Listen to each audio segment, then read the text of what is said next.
नमस्कार. सर्व माझ्या गोड ताईंचं मैत्रिणीचं अगदी मनापासून स्वागत आहे आणि सर्वांना श्री स्वामी समर्थ.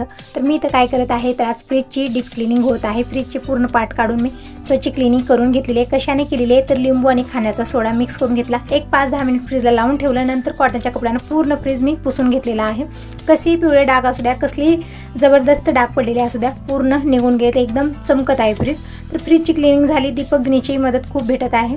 ज्या दिवशी मुलं घरी असतात ना त्या दिवशी मी कुठली तरी एक्स्ट्राची कामं काढत असते, कारण त्या दिवशी मला मदतीची गरज लागते. ज्या दिवशी दीपक दिनेश घरी आहेत, त्यांचे पप्पा आहेत, बरोबर मला मदत भेटते. म्हणून मी त्या आशेनंच हे सगळे कामं काढत असते, कारण जे कामं एकट्याला होत नाही त्या दिवशी सगळेजण घरी ज्या दिवशी असलो ना त्या दिवशी काढले ना तर त्यांची हेल्प मला बरोबर भेटत असते. तर आज रविवार आहे, दिनेशही घरी आहे, दीपक तर दररोज राहतो. म्हणजे आणखीन कॉलेज स्टार्ट झाले, दीपकची कॉलेज स्टार्ट झाले ना मग नंतर खूप धावपळ मला होणार आहे, कारण दिनेशलाही टिफिन द्यायचं असतं, मग दीपकला आहे त्याबरोबर असं होणार आहे. तर असं झालेलं आहे. जसं तुम्ही अगोदरचा व्हिडिओ पाहिला, अगोदरचा व्हिडिओ इथे स्टॉप झालेला होता, पण मी स्टॉप झालेली, माझे कामं कंटिन्यूली सुरू आहेत.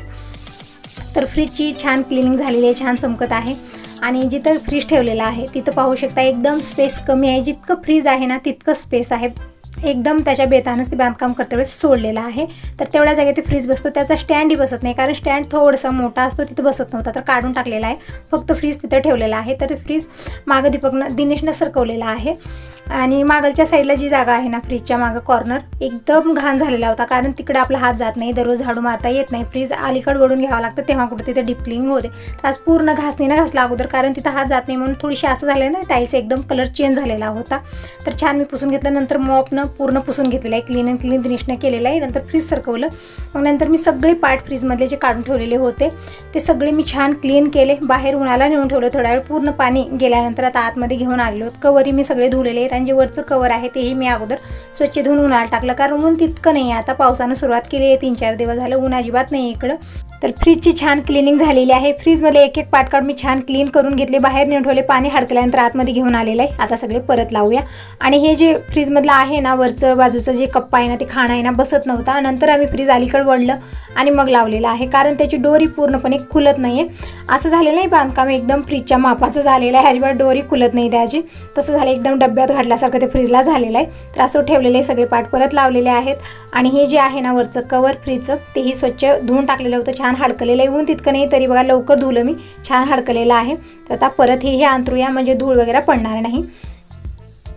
आणि सगळं जे फ्रीजमधलं मी काढून ठेवलेलं आहे ते परत लावायचं आहे. आणि फ्रीजमधली जास्ती काही भाज्या वगैरे नाही आहे, त्यावेळेत मी काहीच आणायला लावलेली, फक्त बटाटे हिरवी मिरची आणायला लावलेली होती, ते तितकं मी फ्रीजमध्ये लावून ठेवलेली आहे. आता इव्हनिंगला दीपक जाऊन सगळ्या भाज्या घेऊन येईल, कारण एकही भाजी नाही बघा, फ्रीज पूर्णपणे रिकामी आहे. फक्त टमॅटो बटाटा इतकंच आहे, हिरवी मिरची आहे.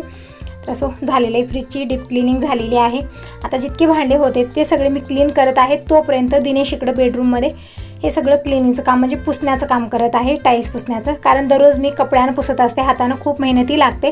पण हे जे मॉप आणलेलं आहे ना त्यानं ना मुलांनाही पुसायचं मन होत आहे, म्हणजे कोणीही पुसू शकतो, हे अजिबात कंटाळा येत नाही, एकदम मजाने एन्जॉय होतो. आणि तुम्ही म्हणत होता की मॉप जे आहे ना कसं यूज करायचं, म्हणजे मी कधी यूज केलेलं नव्हतं, त्यामुळे आणून 3-4 दिवस झाले मी ठेवून दिलेले, फक्त हातानंच पुसत होते आल्यापासून, कारण याला यूज कसं करावं ते मला माहिती नव्हतं. पण तुम्ही म्हणला ना एकदम सोप्या पद्धतीने तुम्ही मला एकदम सोप्या शब्दामध्ये सांगितले, एकाच वेळेत मला समजून आलं की ते कसं यूज करायचं आहे. तर याबद्दल तुमचा थँक्यू. ज्या गोष्टी मला माहीत नाहीत ना त्या तुम्ही सांगता, खूप छान वाटतं मला. तर दिनेशने बेडरूमची पूर्ण पुसून घेतलेलं आहे, बेडरूमचे टाईल्स पूर्ण पुसून घेतले, छान चमक आलेली, म्हणजे यामध्ये लोहेजळ थोडंसं टाकलेलं आहे. आणि हे जे प्रेस करायचं आहे ना छान आहे, म्हणजे एकीकडे पाण्यात बुडवायचं, दुसरीकडे थोडंसं प्रेस करायचं, जितकं पाणी लागते तितकं घ्यायचं आणि पुसायचं, म्हणजे एकदम व्यवस्थित हे पुसणं होत आहे, म्हणजे अजिबात वगळ वगैरे होत नाही, छान होत आहे.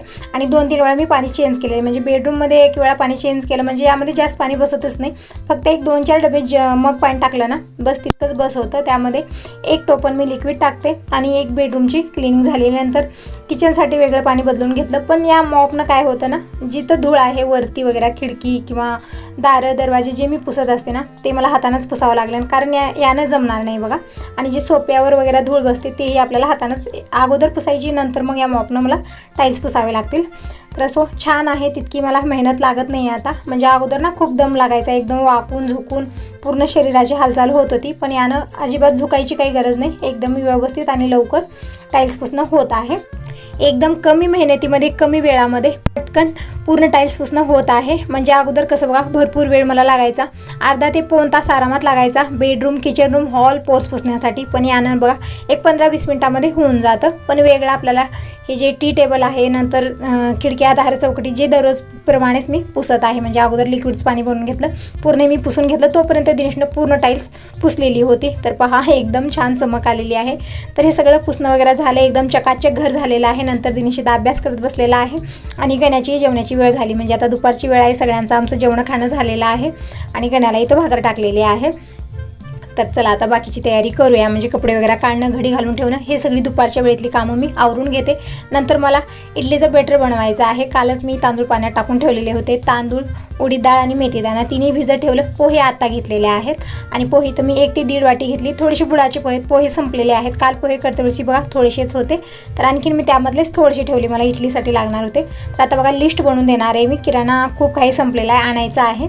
तर बघा आता उद्याच्याला मी लिस्ट बनवेन. आता जितके होते तितके पोहे मी घेतलेले आहेत. छान मी स्वच्छ धुवून घेतले 2-3 पाण्यानं आणि आता आपल्याला ह्या इडलीच्या बॅटरमध्ये ते मिक्स करायचं आहे.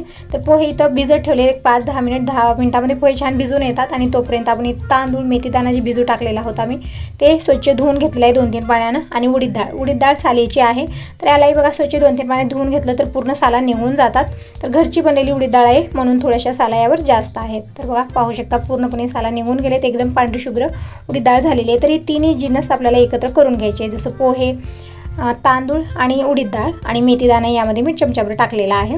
तर हे सगळे जिन्नस एकत्र मिक्स करून घेतले आणि मिक्सरचं मोठं भांडं घेतलेलं आहे, त्यामध्ये मी बॅटर बनवत आहे.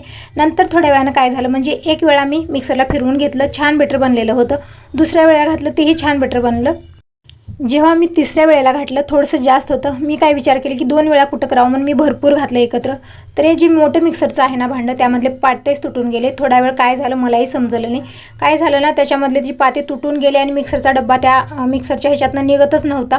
एकदम असं गरगर फिरायला लागला. हाती लावता येत नाही, बटनही बंद करता येत नाही. अशी घाबरून गेले की ते मिक्सर तिथंच सोडलं मी, चालू मिक्सर, आणि बाहेर निघून गेले. नंतर दीपक येऊन ते बटन बंद केला. थोडा वेळ मला काही सुचलं नाही, एकदम घाबरं झालं, कारण ते पाते तुटले त्यामध्ये आणि खरं असा आवाज येऊ लागला आणि ते डब्बाही निघेना त्यातनं आणि बटन बंद करायची हिंमत होईना, इतकी घाबरलेली होती मी. तर थोडा वेळ मला काही सुचत नव्हतं की हे काय झालं, मी काय करायला गेले आणि काय. म्हणजे दररोजचं यूज करायचं वस्तू आहे, तितकं मी घाबरं करत नाही कधी, पण अचानकच आज असं झालेलं होतं ना की एकदम मी घाबरून गेलेली होते. नंतर दीपकने येऊन बंद केलं आणि जेही राहिलेलं मिश्रण होतं ना ते अजिबात वाटलेलं नव्हतं त्यामधलं. नंतर दीपकनं ती चटणीचं जे छोटं मिक्सरचं भांडं येतं बघा, त्यामध्ये टाकून पूर्ण ते बॅटर बनवलं. नंतर मी त्यामध्ये थोडासा खाण्याचा सोडा घालून मी झाकून ठेवलेलं होतं. तर आता सकाळची वेळ आहे, तर काल थोडंसं असं झालं ना, एकदम घाबरून गेलेली होते मी. नंतर मला मिक्सरला हात लावायचं मन होत नाही, तरी दीपक म्हणत होता मम्मी मिक्सरला काही झालं नाही, फक्त जी भांडं आहे ना त्यामधले पाते तुटले, त्यामुळे हा सगळा प्रॉब्लेम झालेला आहे. तर असं आता मला चटणी करायची आणि यावेळेत कुणी उठलेली, म्हणजे आता टायमिंग सकाळचे 4:30 वाजत आहे. सर्वांना शुभ सकाळ, श्री स्वामी समर्थ. आणि बघा देवाचं नाव घेतल्यानं दिवस चांगला जातो सगळ्यांचा, म्हणून मी उठल्यानंतर अगोदर देवांचं नाव घेते, देवाचे दर्शन करून दिवसाची सुरुवात होते. तरी बघा कालचं मला विसरणार नाही, खूप घाबरून गेलेली होती. अचानकच तसं झालं ना, ते पाते तुटले. तर कधी बघा थोडंसं घाई गडबडीने कुठलीही कामं करू नये, खूप विचार करावा लागतो आपल्याला. थोडंसं मिश्रण जास्त होतं, थोडंसं आळस जे आहे ना ते आळस आपलं वैरी असतं, खरंच वैरी असतं आळस.